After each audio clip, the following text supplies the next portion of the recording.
bareng Ardhito tuh ada tuh ya.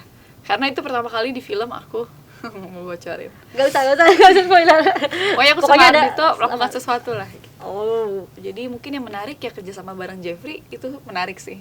Jadi harus pakai masker terus-terusan, terus harus di antigen terus segala macam, dan itu cukup membuat anxious juga ya, karena nggak biasa gitu.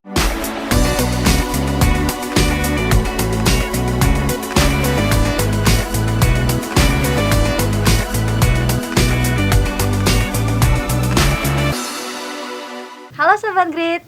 Hari ini aku lagi sama kakak Amanda Rose.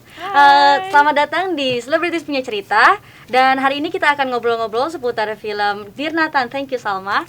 Kak, aku mau tanya nih, kan Dear Nathan, Thank You Salma ini adalah kelanjutan dari kedua film Dear Nathan sebelumnya ya? Yes. Boleh dong Kak diceritain tentang apa sih? Sedikit aja. Oke, jadi Dear Nathan, Thank You Salma ini adalah kelanjutan dari Dear Nathan yang pertama sampai Hello Salma, akhirnya Thank You Salma ini kan. Iya. Dan ceritanya sih basically tetap menceritakan tentang kisah cintanya Nathan sama Salma gitu, yang dimana di yang ketiga ini tuh udah jauh lebih berkembang, karakter mereka udah lebih dewasa gitu kan, mereka sekarang udah memasuki tahap kuliah gitu kan, jadi udah permasalahan-permasalahan yang mereka hadapi tuh udah jauh lebih kompleks lagi.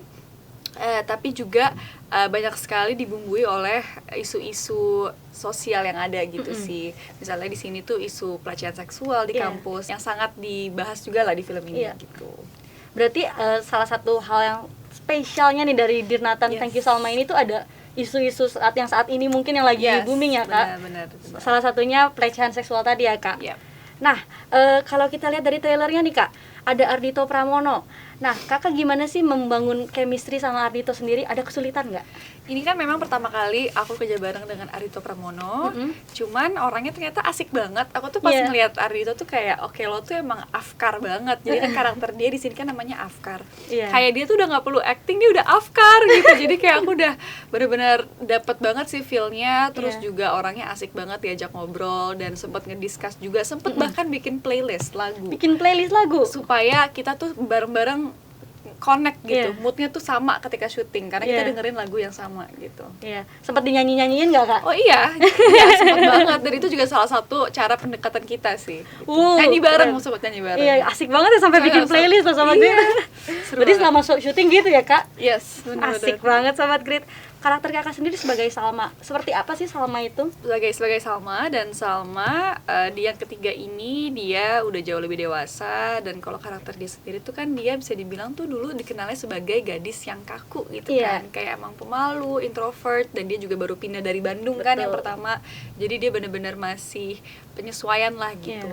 Dan yang ketiga ini dia masih dengan karakter dia yang cukup introvert gitu kan, dan keras kepala juga, dia kan cukup keras kepala, makanya selalu berantem gitu sama Nathan, kayak gue ini yang benar gitu, selalu kayak gitu. Dan di sini masih sama permasalahannya juga. Egonya Nathan sama Salma yang aduh susah banget gitu untuk diluluhin gitu.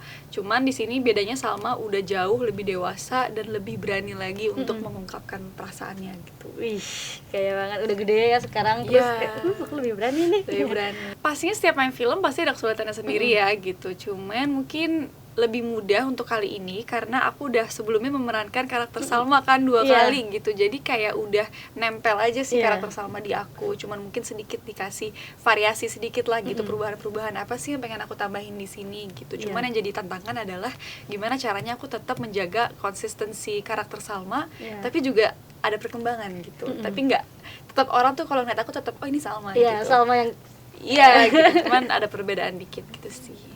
Oke, lokasi syutingnya di mana nih Kak? Lokasinya di Jakarta semua sih, Jabodetabek lah kalau nggak salah. Oh, semuanya di Jakarta semua. Oke, dan proses syutingnya berapa lama? Sekitar sebulan ya, mungkin sebulan setengah sama proses reading segala macam. Enggak ya, cuman mungkin itu kan lagi syutingnya di awal banget pandemi. Jadi itu pertama kali aku syuting project film yang ada protokol ininya lah, protokol kesehatannya. Jadi harus pakai masker terus-terusan, terus harus di antigen terus segala macam, dan itu cukup membuat anxious juga ya karena nggak biasa gitu. Jadi itu sih mungkin yang sedikit challenge. Pastinya Kak, karena kan semua orang juga kayak baru banget keluar dan lain sebagainya ya Kak. Jadi kayak aduh masih khawatir dan lain sebagainya. Nah, ngomong-ngomong tentang proses syuting nih Kak, ada hal menarik nggak sih, cerita menarik nih selama proses syuting? menarik banget sih semuanya, karena aku kalau syuting sama Jeffrey tuh udah pasti bercanda mulu, dan yang menurut aku menarik adalah ya bermain sama Jeffrey sih gitu. Kayak misalnya aku tuh ngerasa dia tuh sangat-sangat kolaboratif banget gitu.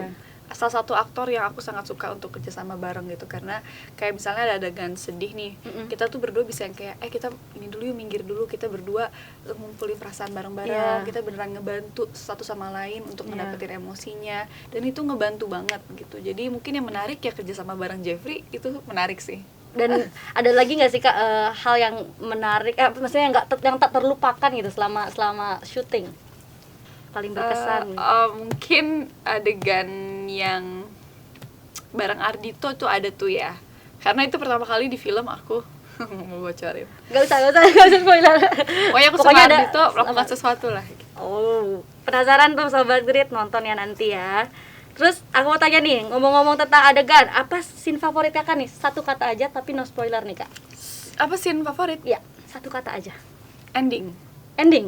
Penasaran nih aku karena aku nonton Dear Nathan. Oh iya, tapi belum nonton kan yang ketiga? Belum. Belum. Ada apa pesan cerita Kakak melalui karakter Kakak sendiri sebagai Salma? Sorry. Pesan dari karakter aku ya, mungkin tergantung orang yang nonton ya, ngambil persepsinya kayak gimana. Cuman mungkin yang bisa diambil adalah Salma ini tuh selalu kayak menyimpan semuanya sendiri, membuat asumsi sendiri, dan mungkin bisa belajar bahwa ya kita harus berkomunikasi sih, itu penting banget daripada kita bikin assumptions, waduh pasangan gue ini lagi ngapain ya, apa-apa, mendingan langsung diomongin. Terus juga cobalah untuk nurunin egonya sendiri gitu. Jadi jangan ngerasa benar sih gitu. Coba untuk compromise sama pasangan-pasangan kalian. Betul.